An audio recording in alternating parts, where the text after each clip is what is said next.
Hey, Edible Lab here. Just here again with another video. Today I'm just going to show a few new plants that I bought at the Sydney Plant Collectors Fair just last weekend. Got a few, there was not many nurseries that were specialising in edible plants, but there was one there which I think is from northern New South Wales, and they had quite a few of like subtropical, tropical plants that were at a very reasonable price, so I couldn't help myself getting a few things. I'll just get started showing them off. This is the giant Lau Lau, or Syzygium megacarpa. Megacarpa, it means it's got a mega sized leaf, a really large leaf. It's like a giant lily pilly. I mean, people in Australia will know what a lily pilly is. It's a sort of sour, watery fruit, much like a, well, it's in the same genus as the rose apple, Malay apple, wax jambu, so it's kind of like a bigger version of that, and it flowers and fruits on the trunk as well. But yeah, very ornamental tree that I've been thinking about getting for a while. So it was really reasonably priced, so I picked one up. It's quite large as well. It's probably like a meter tall already, so that I was quite happy to get that. Then I got this Cape berry. This is a Eugenia. I think there might be another name for it as well, but Eugenia zeyheri is what it's called here. Little bush, meant to be quite hardy. It's native to South Africa, and this one was also pretty reasonably priced, and I do think dailies sell it, but I haven't seen it around before, so I just picked one up.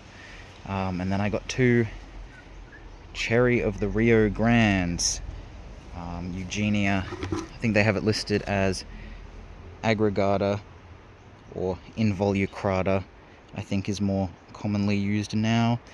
It does look a lot like pitomba from the leaves, very much like pitomba, which makes me wonder if it is pitomba or not, and it's mislabeled. But I think the leaves do feel different, even though they look a bit similar. But these are quite big as well, and these were reasonably priced. I got two because you need cross-pollination for them. But yeah, they're quite large as well, quite advanced. So I got those two. And then the last thing I got was, this is another Davidson's Plum. It's different to the one that I've got over there. That's like the New South Wales variety. And this is actually a different species, often called the Queensland variety, or the Ooray, as some people call it. It's meant to make the largest fruit of all the Davidson's plums. And it also, I think, grows the biggest.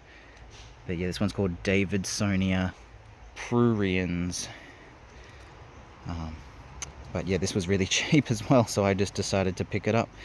And so I've been mixing some more of my custom potting mix, as you can see. And then, so today I'm just going to pot up these new plants into this new mix. It's got a lot more cocoa peat in it now, and I soaked the cocoa peat really well, so as you can see, it sort of splits up into fibers a little better than it did before. Put a little bit less perlite and a little bit less sand. I think this has got 4 parts cocoa peat, 1 part perlite, and like half a part sand. And we'll see how this goes.